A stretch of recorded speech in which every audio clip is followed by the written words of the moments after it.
मावळ लोकसभा मतदारसंघाच्या निर्मितीपासूनच शिवसेनेचं वर्चस्व पाहायला मिळतं। मात्र बदलत्या राजकीय समीकरणांमुळे शिवसेनेत उभी फूट पडून दोन गट निर्माण झाले आहेत। त्यातला एक एकनाथ शिंदेंच्या नेतृत्वात तयार झाला आणि दुसरा उद्धव ठाकरेंच्या। आता या मतदारसंघातली निवडणूकही या दोन्ही गटांच्या उमेदवारांमध्ये होते। शिंदेंच्या शिवसेनेतून विद्यमान खासदार श्रीरंगाप्पा बारणे आणि ठाकरेंच्या शिवसेनेतून संजोग वाघेरे पाटील यांना उमेदवारी मिळाली आहे। इथून सलग 2 टर्म खासदार राहिलेले शिंदेंचे शिलेदार श्रीरंगाप्पा बारणे यांच्यासाठी ही लढत सोपी वाटत असली तरी आता ती अंतिम टप्प्यात अधिक चुरशीची झाली आहे। ती कशी याच संदर्भात आपण या व्हिडिओतून जाणून घेऊयात। नमस्कार, मी प्रतीक्षा नावरे आणि तुम्ही पाहताय फॉर द पीपल न्यूज। व्हिडिओला सुरुवात करण्यापूर्वी आपण फॉर द पीपल न्यूजला सबस्क्राइब, लाईक व फॉलो जरूर कराल।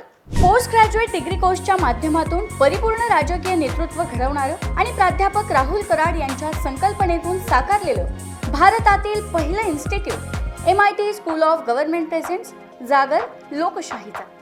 शिवसेनेला साथ देणारा मतदारसंघ अशी ओळख असलेल्या मावळ लोकसभा मतदारसंघात यावेळी दोन्ही शिवसेनेत लढत होत आहे।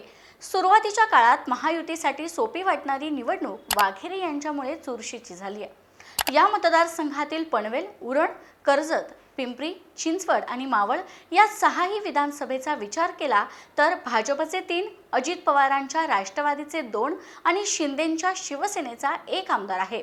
आता शिवसेनेच्या मतांची 2 गटात विभागणी झाल्याने बारणे यांची भिस्त भाजप आणि राष्ट्रवादीवर असणार आहे। पुणे आणि रायगड जिल्ह्यात विभागलेल्या मावळ लोकसभा मतदारसंघात शहरी, निमशहरी, ग्रामीण भाग येतो। मोठी राजकीय ताकद असलेले भाजपचे दिवंगत आमदार लक्ष्मण जगताप यांचा 2014च्या लोकसभा निवडणुकीत आणि 2019 मध्ये उपमुख्यमंत्री अजित पवार यांचे पुत्र पार्थ पवार यांचा पराभव करून 2 वेळा सहजपणे दिल्ली गाठणाऱ्या बारणे यांच्या समोर तिसऱ्या वेळी आव्हान असल्याचं दिसून येते। ठाकरेंच्या शिवसेनेच्या वाघेरेंनी या मतदारसंघातील पिंपरी चिंचवड, मावळमध्ये नात्या गोत्यांचा आधार, जुन्या पक्षातील सहकाऱ्यांची मदत घेत प्रचार सुरू केला। राज्यात महाविकास आघाडीला सहानुभूती आहे असं बोललं जात आहे, तेच या मतदारसंघातही आहे। परंतु नेते, कार्यकर्ते आघाडी म्हणून लोकांपर्यंत अजूनही पोहोचत नाहीत। सैन्य आणि क्रीडा क्षेत्रात करिअर करायचे? नेताजी सुभाषचंद्र बोस सैनिकी निवासी शाळा, पुणे। ॲडमिशनसाठी संपर्क 960 781 1662। या व्यतिरिक्त वाघेरेंकडे समयसूचकता, आक्रमकतेचा अभाव असल्याचंही दिसून येत आहे। बारणे आणि वाघेरे हे दोघंही नातलग आहेत, त्यामुळे एकमेकांवर ते दोघंही टीका टिप्पणी करताना दिसून येत नाही। या मतदारसंघात उपलब्ध झालेल्या आकडेवारीनुसार सरासरी 25 लाख मतदारांपैकी चिंचवड आणि पनवेल या 2 विधानसभा मतदारसंघात 11,61,000 मतदार आहेत। हे दोन्ही मतदारसंघ शहरी आहेत आणि त्यावर भाजपचं वर्चस्व आहे। त्यामुळे या निवडणुकीत या दोन्ही विधानसभा मतदारसंघातील मतदार निर्णायक ठरणार आहेत। शिवाय त्यांच्यावरच मावळचा खासदार कोण हे देखील ठरेल। या व्यतिरिक्त दोन्ही उमेदवार पिंपरी चिंचवडमधील आहेत, त्यामुळे गावकी भावकी, नात्या गोत्यांच्या राजकारणामुळे त्यांच्या मतांची विभागणी होण्याची शक्यता आहे। ती मतं कोणाच्या पारड्यात जातात यावरही बरीच गणितं अवलंबून असणार आहेत।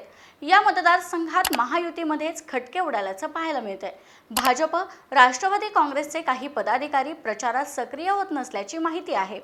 मावळ लोकसभेत कोणते मुद्दे चर्चेचा विषय झालेत ते पाहूयात। रेल्वे रुंदीकरण, वाहतूक समस्येचा प्रश्न या मतदारसंघात गंभीर असून स्थलांतरित होणाऱ्या उद्योगांमुळे बेरोजगारीत मोठी वाढ झाली आहे। तळेगाव MIDC मध्ये येणारा वेदांता फॉक्सकॉन प्रकल्प गुजरातला गेल्याने लघु उद्योजक, स्थानिक बेरोजगार तरुण, छोटे मोठे व्यावसायिक, स्थानिक मालमत्ताधारक आदींनी संताप व्यक्त केला असून त्यांची आर्थिक घडी विस्कटल्याचं पाहायला मिळतंय। जनरल मोटर्स कंपनी बंद पडल्याने 1000 कामगार बेरोजगार झालेत। तसेच रेड झोन, अनधिकृत बांधकामे, नदी सुधार, पवना बंदिस्त जलवाहिनी हे प्रश्न देखील या ठिकाणी गंभीर झाले आहेत। आता मावळ लोकसभा मतदारसंघात 13 मे रोजी मतदान होत आहे, त्यामुळे ही निवडणूक शिंदेंच्या शिवसेनेसाठी जेवढी प्रतिष्ठेची असेल तितकीच अटीतटीची असणार आहे। तुम्हाला याविषयी काय वाटतं ते खाली दिलेल्या कमेंट बॉक्समध्ये कळवा।